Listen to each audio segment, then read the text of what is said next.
Olá, pessoal, seja bem-vindo ao canal Filosofia, Ser e Pensar.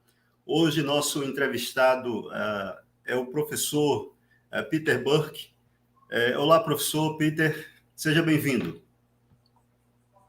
O professor Peter é professor emérito de História Cultural na Universidade de Cambridge. Durante sua carreira, lecionou em outras instituições de prestígio, como as universidades de Princeton e Essex. Foi professor visitante da Universidade de São Paulo entre 1994 e 1995.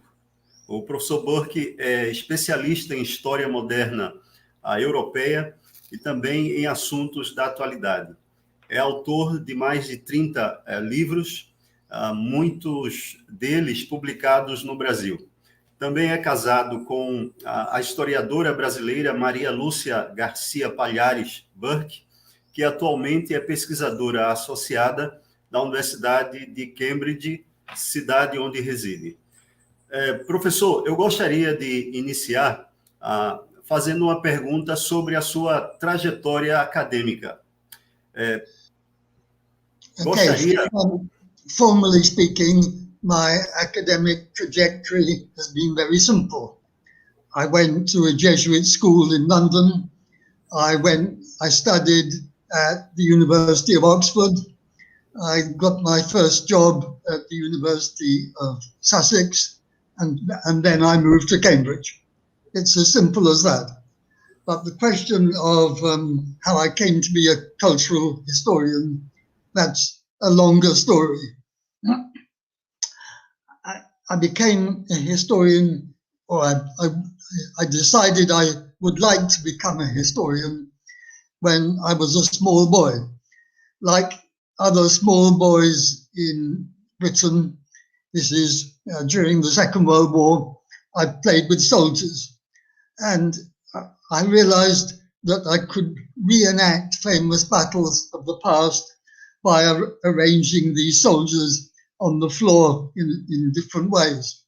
And then I became interested in knights in armor and the weapons. And then that made me interested in medieval culture, Gothic architecture, and so on.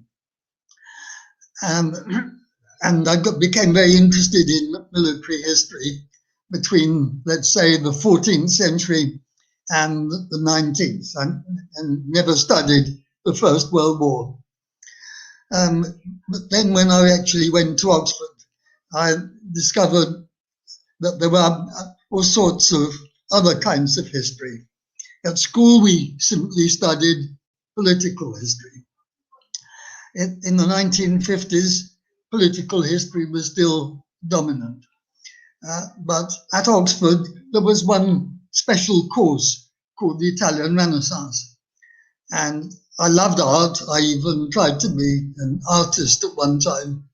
So I chose this, and I learned Italian, went to Italy, looked at the famous buildings and paintings, and came back deciding that I have to find a subject of research that would let me come back to Italy. Now, so I would say in the 1960s, when I was beginning research, cultural history in general was not really respectable. But there was this one exception. You could study the Italian Renaissance, and that was part of the master narrative of the history of the West. So that was all right. But then came the rise of social history. Only, I think, in the 1980s, some people would say later, did cultural history really become respectable in Britain or even in France. And when I first went to Cambridge to teach in 1979, and I met people in the department and they said, "What do you do?" And I said, "Cultural history."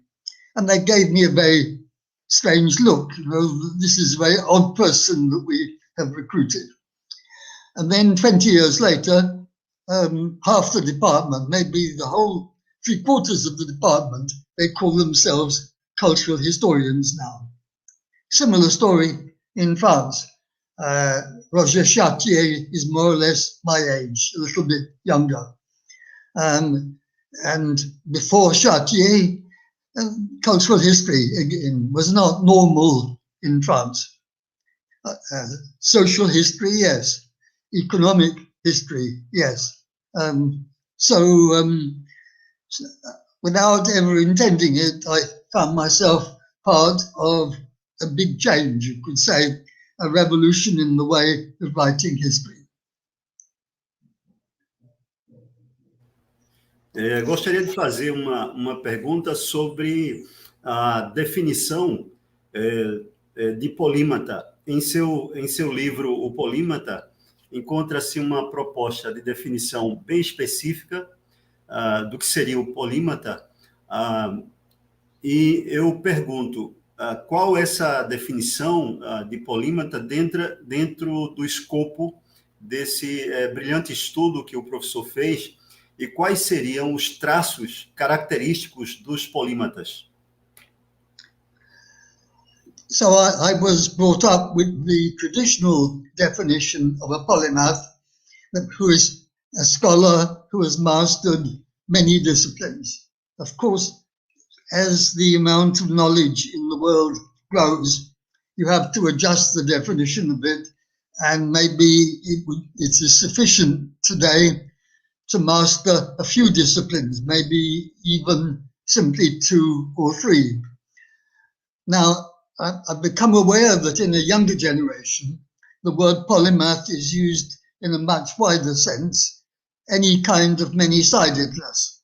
So that if you are a singer and an athlete, and you're in business, and you're interested in politics, some people would say that person is a polymath. Now, I respect these many-sided people very much, but I prefer the narrower definition, the academic one. And when writing a book of the kind that I recently published, the task was just about possible if I stayed with the narrower definition. I think the wider one I would absolutely never have finished. So now we come to the question, what kind of people are polymaths? If you like, how do you do it? And so if anybody is listening and they have an ambition to be a polymath, I do have to warn them that they have to work very hard, and that quite a number of famous polymaths are recorded not to have slept for more than 4 hours a night. So you should know this in advance. Now, the absolutely essential quality is an overdose of curiosity. You must be driven to want to discover things about such a variety of knowledge. And then you need to somehow digest the information. And some polymaths can pick up information at an incredible speed. People watch them reading a book and they seem to suck the information out in a few minutes. But of course, then they have to retain the information. If you don't have a good memory, that's a serious disadvantage. So all these qualities, I wasn't surprised by any of this. But while I was writing the book, I thought I discovered another major quality which is more surprising, a powerful imagination. Because it turns out that many of these famous scientists or social scientists, they wrote or had even published novels, poems, and plays.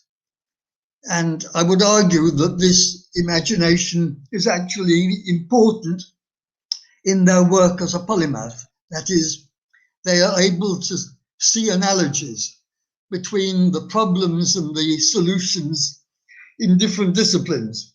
Some of their most original work is to use sometimes the methods, sometimes the conclusions of one discipline to study another one, and then they make a major breakthrough. So it's a whole constellation of qualities. Power of concentration is another one. Such a power of concentration that people who know them think that these polymaths are absent-minded. Well, of course, that they take leave of absence from the everyday world, but that's because they're thinking very hard about some problem. So there's a positive side as well as the negative side of leaving your gloves at the airport or not recognizing your own child in the extreme case of the polymath Norbert Wiener. At least that's what they say.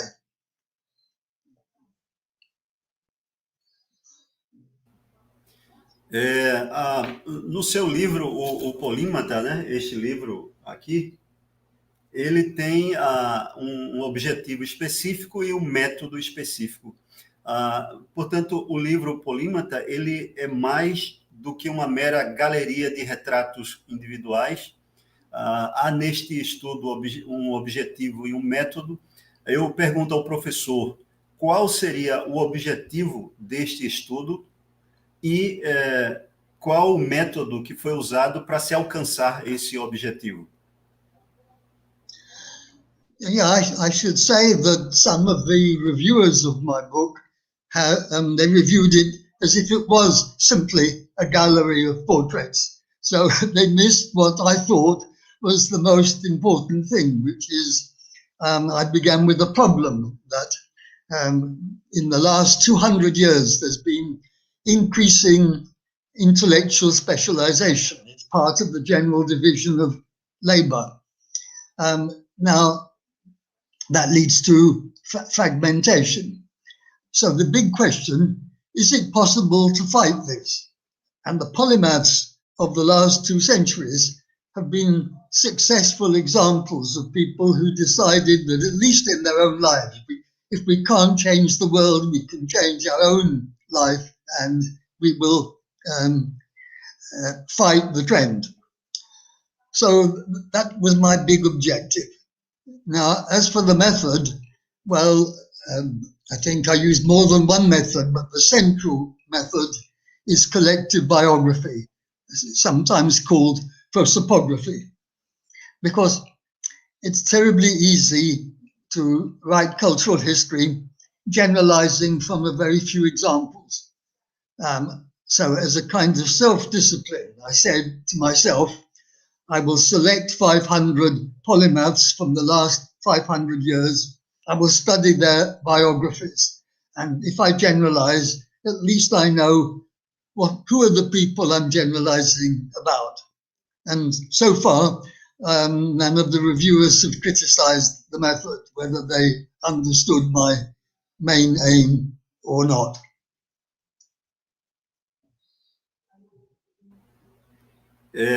O professor, nesse estudo, né, neste livro, o Polímata, faz um estudo de cerca de 500 polímatas, e aí o professor identificou alguns tipos de polímatas. Eu gostaria de saber quais são esses tipos de polímatas e qual é o contraste oferecido por Isaiah Burley ao diferenciar os polímatas tipo raposa e dos polímatas tipo ouriço. Yes, so when one is studying 500 people, it does seem quite useful to try to divide them into groups. And so one distinction I made was between the active polymaths who would make the original contributions to knowledge and the people I call passive polymaths who read about everything and produce almost nothing. And they both types occur in this group of 500. And then there's another distinction between the polymaths who are able to study several disciplines simultaneously. I think of them like jugglers who keep 3 or 4 balls in the air at the same time. But then there's another group who I call the serial polymaths. So they study one discipline at a time. And then for some reason, their curiosity leads them to leave the first discipline and start another one. Serial polymaths on the model of serial polygamy, I should say. And now I find this group particularly interesting because it raises the question that you raised with me at the beginning about their trajectory. Why was it that this man who studied engineering decides to move into biology? Why does he move out, and why does he move into a particular other subject? And it can be very creative. I'm thinking of this friend of mine at Sussex who became a famous biologist. And she said to me over lunch once that if he had done anything successful in biology, it's because he didn't study it at Cambridge. He studied engineering. And so when he moved into biology, he started to look at problems like the evolution of the flight of birds. And he looked at the problem with the eyes of an aeronautical engineer. And so he saw things that people who'd been trained in biology hadn't seen. So there is a great value to being a serial polymath. And then maybe finally we get to the famous distinction made by Isaiah Berlin. Some polymaths are hedgehogs who know one big thing, whereas the normal polymaths are foxes who know many things. Now, of course, I had read Isaiah Berlin a long time ago. He gave a lecture first, which I was still at school, and then he published as an essay. Now, interestingly, the background for this was he was lecturing on Tolstoy. But the funny thing is that at the end of the lecture, he confesses that Tolstoy was a bit of both. And so in some sense, why make the distinction when it doesn't work for Tolstoy? But I found again and again that when I began to divide these polymaths into the two groups, but when I looked at them more carefully, usually they turned out to be a bit of both. Leonardo da Vinci, for example, most people see him as a fox. His notebooks, one page is about one kind of thing and the next page is about something totally different. But Leonardo, it can be shown, did have a vision of connecting all these different things. And so, once again, he's both. But there may be even a distinction that breaks down when you use it has led you to make interesting observations on the way. I think that was true of Isaiah Berlin's lecture, even though the conclusion was an odd one.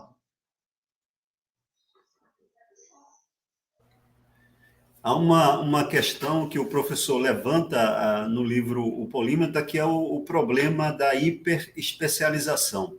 O professor, ao falar da importância dos polímatas para a sociedade contemporânea, afirma não ser contra a especialização, mas contra a hiperespecialização.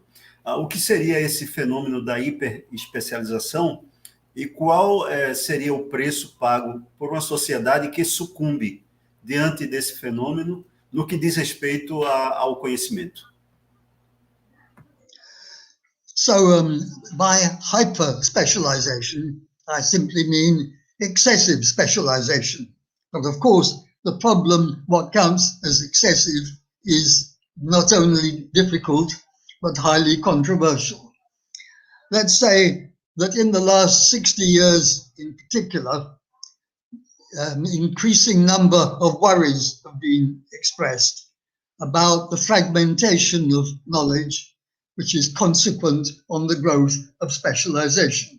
So I can tell two Cambridge stories here. In 1959, a famous lecture was given in Cambridge by Charles Snow, who was a physical chemist who had given up to become a civil servant and then gave that up to become a novelist. So a many-sided person, if not exactly a polymath. And his lecture was a lament that the scientists and the scholars of the humanities no longer understood one another. They'd become two separate cultures. There was a lot of discussion of this. A few years later, a Cambridge physicist who was moving away from physics into the history of science expressed his worry that scientists were knowing more and more about less and less. He has a nice sense of humor, so he called his book Knowing Everything About Nothing. This would be the result if fragmentation went on like that. And so, to come back to polymaths, they make so many of their discoveries because they don't allow themselves to be narrow. They avoid what in English we call tunnel vision. I don't know if there is a similar expression in Portuguese. So you concentrate your eyes so much on one object that you can't see what's side by side with it. And somehow you need to be able to combine two kinds of vision. Very sharp focus at one moment, but then you switch focus and you look from side to side. You look for connections between the problem you're working on and neighboring problems or neighboring disciplines. This, again and again, this has turned out to be a very successful strategy if you can do it.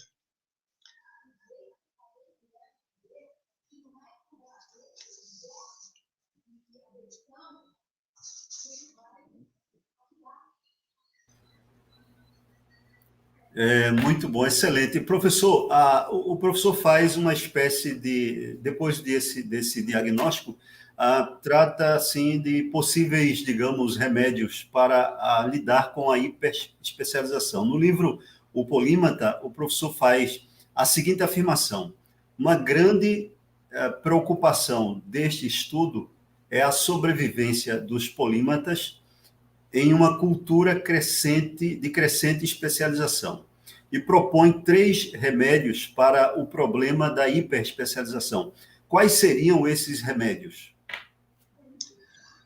Okay, so a minute ago I was talking about the fight of individual polymaths to resist hyperspecialization. But when I talk about 3 remedies, I'm thinking of collective remedies. I'm thinking of whether we could change some institutions in the academic world in order the better to avoid this fragmentation of knowledge. And so these are 3 solutions in order of increasing importance, but at the same time in order of increasing difficulty. So I begin with the relatively simple, which is the foundation of more institutes of advanced study. I mean, in some countries, the academic world includes a place called an Institute for Advanced Study. The first was in Princeton in the 1930s. There's a famous one in Berlin, the Wissenschaftskolleg. And in Brazil, there is the Instituto para Estudos Avançados in USP, in São Paulo. Now, what's marvelous about these places? They invite scholars to come for a period of time, usually a year, free from teaching, and so they have time to read, they have time to think, to write, and maybe the most important of all, they talk to their neighbors. And so maybe 20 or 30 people coming from many different disciplines, and they live, at least their working hours are spent together for a whole year. And I think over cups of coffee, over lunch, they compare the problems that they are working on, and they discover sometimes that somebody with a totally different training has faced some of the same problems. So books and ideas and even new institutions have come as a result of this kind of meeting. Well, of course, all this costs money, but at least it's very clear what has to be done. Now, the second remedy may be not so much more difficult, but more research ought to be conducted by teams. A team can be a kind of collective polymath, which is a substitute for the individual. And because the team would be composed of people who are interested in the same problem, but they've been trained in very different disciplines. And that means that if they meet to discuss a particular aspect of the problem, they will look at this from a variety of angles. And that, I think, it makes it much more likely that they can come to an exciting collective solution. Now, the third remedy is much more important, but at the same time, it's much further out of reach that life is like that. It's a reform of the educational system. I don't know enough about it in Brazil, but in British schools, in the last 3 years of school, say between the ages of 15 or 16 and the ages of 18 or 19, the students only study 3 subjects, and they want to do very well to get into university. But that's to narrow at that age. It's much too early. They don't even know what many disciplines are because the school doesn't teach them. So the great thing would be somehow to combine a bit of specialization, even in the school, with a wider knowledge that they don't have now. But the same, I think, goes for the 3 or 4 years at university. I think my own experience was at Oxford. I had a very good education in history, but I was studying history officially all the time. Actually, I used to escape and go to lectures on other subjects just out of curiosity. And then when I was working on my doctorate, there was an advertisement for a new university in England, the University of Sussex, and it was going to be an interdisciplinary university. And so I couldn't resist. I applied and I got the job. I stopped working on the doctoral thesis because it was so exciting to be at the beginning of a university. The first 10 years, I think, were kind of magic. Looking back, I realized that this was a very unusual situation because so people from different disciplines had the sense that they were working on a common project. And there was an atmosphere of excitement and so on. And the idea was every student would specialize for half the time and study other subjects for the other half. But unlike the American system, where the student can study chemistry for 3 months and then history for 3 months, but they will never see a connection between them. At Sussex, each decision you took would limit your further decisions. The idea was people would come away with a sense of connection as well as with wide interests. And so that was I thought that was more of an education for me, even than the very good professional education I had had at Oxford, which had maybe the best history faculty in Britain at that particular time. So I think it would be wonderful if there were more universities of this kind. So after graduating from a place like that, you have already learned how to master something new relatively quickly. my students used to get jobs because I could write in the reference, this student is very good at learning new things, very quick to adapt to a new way of thinking. So, and that's much more what the employers want. They want somebody who's flexible. They don't care whether that person already knows about the business. After all, they can do that teaching much better themselves. So I think this does not get in the way of vocational training. It's complementary to it. But I have to say, with regret, that after about 40 years of this system, the University of Sussex changed its mind collectively and became a normal British university, divided into departments. I went back to lecture and I asked them why they did it, and they said that they were no longer getting good students applying.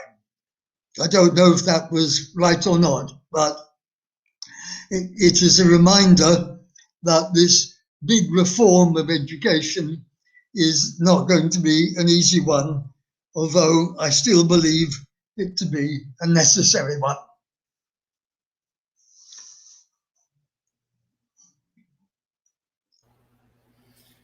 Eu gostaria de fazer uma pergunta sobre como o professor aborda a questão em torno de Gilberto Freire.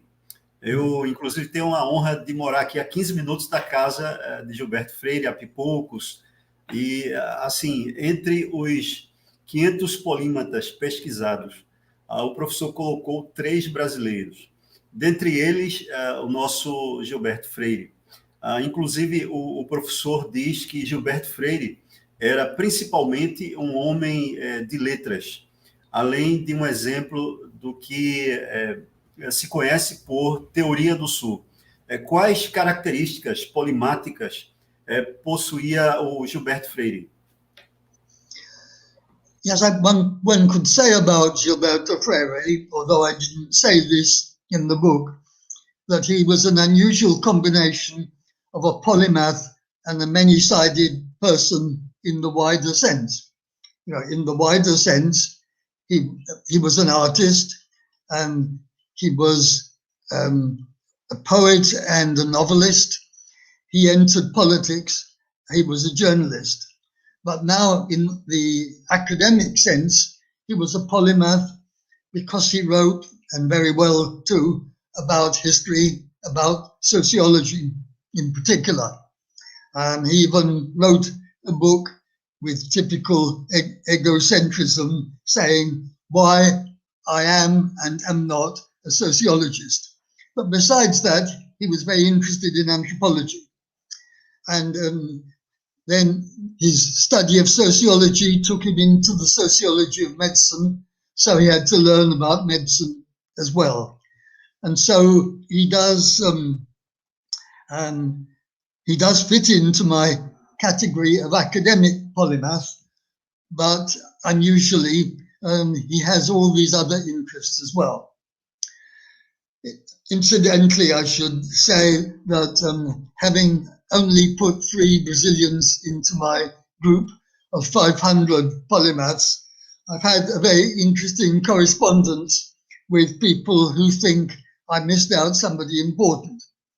I think 2 people told me I should have included José Bonifacio, but I would say he was a many-sided person, and he does have academic achievements, but the academic achievements are not, I think, wide enough for him to be a polymath. So the fact that he was also a politician and so on, these are not quite the criteria that I was using.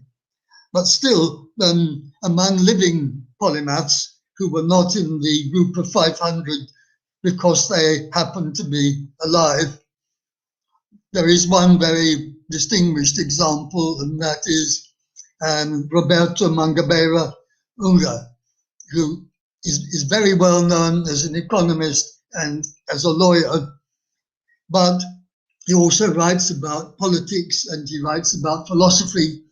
And recently, it's true, with a collaborator, he's even written about cosmology. Now, in the early 21st century, to be able to do this has become more and more rare and more difficult. And so if I were to revise the book in 20 years' time, which I'm unlikely to do since I'm 83 years old, I would definitely find a place for him.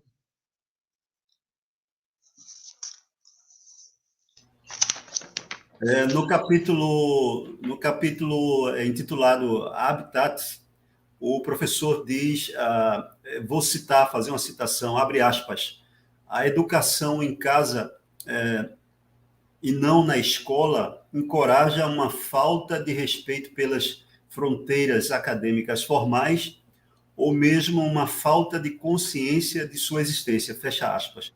Por que era tão importante para os polímatas escapar dos limites das disciplinas? Well, I don't want to say anything against schools and universities because they are places where the students can learn very many good intellectual habits. But there is a danger that they will also acquire some bad habits like specialization. And so it's very interesting to discover what proportion of the 500 people I studied never went to school. Sometimes their father was an intellectual and he thought he could teach his son, usually his son, better than anybody else. And so they didn't learn about the need to divide knowledge into disciplines. Sometimes they grew up in a house with a big library and they were allowed to study whatever they wanted. It may not have worked for everybody, but the combination of a very intelligent child and permission to read anything in their parents' library, has had some surprisingly good results. So I don't recommend it for everybody. But I think it has been very good that some people have been trained in an unconventional way, because that gives them an unconventional point of view, not as a substitute for the other one, but to place alongside it. There can be dialogues between the more conventional person and the less conventional person. And I think that can be very fruitful.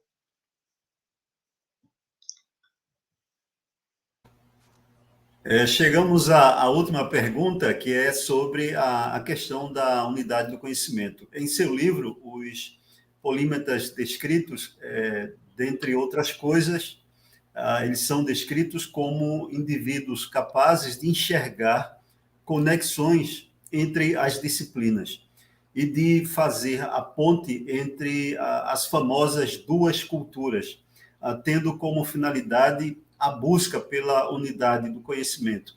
Em que sentido essa busca pela unidade do conhecimento poderia servir de paradigma na atualidade? Now, a few years before that famous lecture on the two cultures, one of my favorite 20th century polymaths, an Austrian Otto Neurath, he decided to devote his life to furthering this ideal of the unity of knowledge. Since he was a refugee in England, he wrote in English in his later life, and then he always used the phrase, the unity of science. But when he had been living in Austria and writing in German, he didn't say Naturwissenschaft, he said Einheit der Wissenschaft, which means the unity of the whole of knowledge. And so he founded a society, he founded a journal, he did everything he could to convert people to this kind of ideal. Of course, it wasn't successful. It may even be doomed to failure. It's a dream, a utopia. Maybe you could say that even that it's a mirage. But I would say, if so, it's a necessary mirage, because it drives us towards this attempt to connect the different knowledges that there are in the world. And if we will never get there, the knowledge will never be totally united. I think in pursuing this mirage, we are likely to make some important discoveries on the way. And so I'm partly a pessimist and partly an optimist. We ought to do it. We will have some small successes, but we will never finally be able to realize that dream. It's still worth it. Chegamos ao final da nossa entrevista. Eu gostaria de estimular aos que estão nos assistindo a comprar e ler o livro, né, o Polímata. É um livro excelente, de um estudo extraordinário, assim, de grande excelência acadêmica. E você que está nos assistindo, curta, compartilhe, se inscreva no canal para nos estimular a continuar fazendo entrevistas semelhantes a essa. Professor Peter Burke, eu quero agradecer profundamente pela sua gentileza em ter aceitado o convite e gostaria de passar a palavra ao professor para considerações finais. Então, obrigadíssimo pelo convite, Marcelo. Então, até lá, professor. Grande abraço. Ok, tchau. Tchau.